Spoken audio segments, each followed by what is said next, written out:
नमस्ते दोस्तों, मैं हूं सम्राट चौधरी और आप देख रहे हैं मेरे चैनल इंडी वर्ल्ड एंटरटेनमेंट क्लिप्स को। अगर आपको ये पूरा वीडियो देखना है तो लिंक आपको डिस्क्रिप्शन बॉक्स में मिल जाएगा।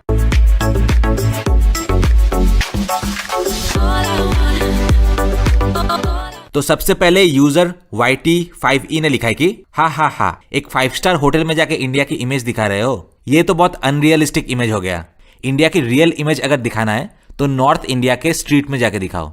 जिसके रिप्लाई में मैंने लिखा है, पहली बात तो ये देख ले नॉर्थ इंडिया की रियल इमेज, और जहां तक रियल इमेज की बात है तो तुम लोग जो अपने चेहरे में 10 किलो मैदा और 10 किलो प्लास्टिक पोत के अपनी उसे ऐसे रियल इमेज दर्शाने की कोशिश करते हो। It's okay. You look cute anyways. तो तुम्हें अगर अपना रियल इमेज दिखाना है तो अपने चेहरे से ये 10 किलो मैदा हटाओ और फिर एक दूसरे को आईने में देखो। अगर ये बनावटी शो ऑफ लोग जो है एक दूसरे का रियल चेहरा देख लेना बिना मेकअप और बिना प्लास्टिक सर्जरी के, तो सबसे बड़े रेसिस्ट जो है ना, इनके खुद के खिलाफ ही होना चाहिए। जिन वेस्टर्न लोगों के तुम तलवे चाटते हो ना, वो भी जो है सूरज में धूप में जो है अपने आप को टैन करते हैं ताकि वो हमारे जैसे ब्राउन रंग पा सके। उसके बाद फ्लावर UPLTX ने लिखा है कि लेकिन वो बेड जो है वो 3 लोगों के लिए काफी नैरो और छोटी लग रही है। क्या तुम में से तीसरा जो पर्सन है वो क्या फ्लोर पे सो रहा था क्या? होटल बहुत ही छोटा है। जब मैं इंडिया में गया था तो इंडिया के नॉइस पोल्यूशन से काफी एनॉयड था।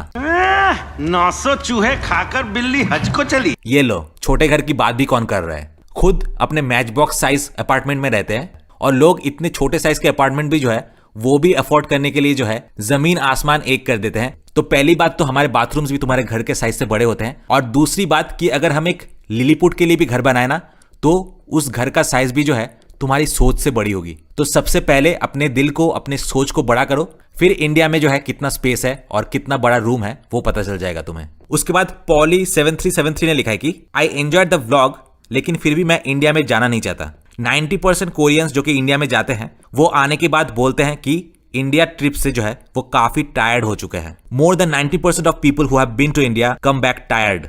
Oh my goodness.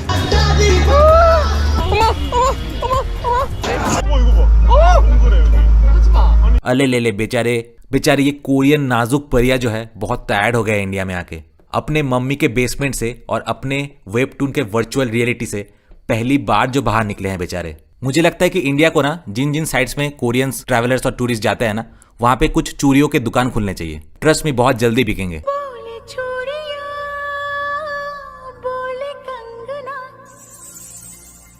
उसके बाद यूजर आईडी ने लिखा है कि कॉन्वर्सली जिनके पास पैसे नहीं है उनको इंडिया में बिल्कुल भी जाना नहीं चाहिए। जो इवेंट्स रिसेंटली इंडिया में हुआ है दैट्स बियॉन्ड कॉमन सेंस। मुझे लगता है कि इंडिया को बहुत ज्यादा एफर्ट डालना पड़ेगा to clean up its image. सिर्फ फॉरेन टूरिज्म के लिए ही नहीं बल्कि अपने देश के अंदर भी जो है ह्यूमन राइट्स अवेयरनेस जो है काफी बढ़ाना पड़ेगा। जिसके रिप्लाई में मैंने लिखा है, तेरे मास्टर देश USA जो है जिसकी बोली तू अभी बोल रहा है, असली ह्यूमन राइट्स वहां पे जाके एक्सप्लोर कर ले चल। उसके बाद मेरीन 9576 ने लिखा है कि इंडिया को लेकर मेरे जहन में जो स्ट्रेंज स्टीरियोटाइप्स और प्रेजुडिसेस थे, एक ही झटके में तुमने इस वीडियो के जरिए उन सारे प्रेजुडिसेस को जो है मिटा दिया। Now I have lot of hopes in India. मुझे इंडिया से काफी आशा है इस वीडियो को देखने के बाद। So thanks for sharing this side of India. उसके बाद मीरान कीम ने लिखा है कि मैंने फिर से इस वीडियो को पूरा एंड तक देखा। मैं बहुत ही वरिड थी कि मैं इंडिया में ट्रैवल कर पाऊंगी कि नहीं, और इसीलिए मैंने कोई ट्रिप जो है इंडिया में प्लान भी नहीं की थी। लेकिन ये वीडियो देखने के बाद अब मुझे लगता है कि India is as safe as any other country that I have visited so far. मुझे ये पता चल गया है कि भारत उतना ही सेफ है जितना कि वो सारे देश जहां पे मैंने बेझिझक घूमा। उसके बाद जियोब्यून 1107 ने कमेंट किया कि 12 मिनट 53 सेकंड्स में जो है उन्होंने कहा कि गंगा रिवर को as a outdoor swimming pool आप यूज कर सकते हैं, and he came out and had a blast together. हा मैं एक बार फिर से ये रियलाइज कर रही हूं कि दुनिया में कुछ भी इम्पॉसिबल नहीं है अगर आप कैपिटल इन्वेस्ट कर सकते हैं तो। I have good memories of Cambodia and Myanmar, और एक दिन चांस मिले तो मैं इंडिया भी जाना चाहूंगी, लेकिन ओनली इफ वहां वुमेन के लिए प्लेसेस थोड़ा डिसेंट और सेफ हो जाए तो। भारत आपके लिए डिसेंट प्लेस तभी होगा जब आप खुद जो है डिसेंट है। वैसे ये आपके देश के महान 2 नागरिक है। जिस लेवल की डिसेंसी उन्होंने इंडिया में आके दिखाया है उसके लिए हमें माफ कीजिए, लेकिन आपकी डिसेंसी की जो परिभाषा है वो हम ना ही समझे तो ही बेटर है। ये सब दोगलापन है। दोस्तों, अगर आपको हमारे आईवे प्रोजेक्ट में इन्वेस्ट करके हमारे टिकट्स खरीदने हैं, जहां पे एक एक टिकट्स आपके लिए लाइफ टाइम एसेट्स बन जाएगा जो आपको हमेशा जिंदगी भर आपको प्रॉफिट देता रहेगा, तो आप हमें कांटेक्ट कीजिए इस नंबर पे। और अगर आपको इस बारे में डिटेल में जानना है तो डिस्क्रिप्शन में 3 वीडियोस के लिंक्स दिए हुए हैं, अगर आप उनको देखेंगे तो आपको पूरी तरीके से समझ में आ जाएगा। आपकी सपोर्ट की अपेक्षा रहेगी।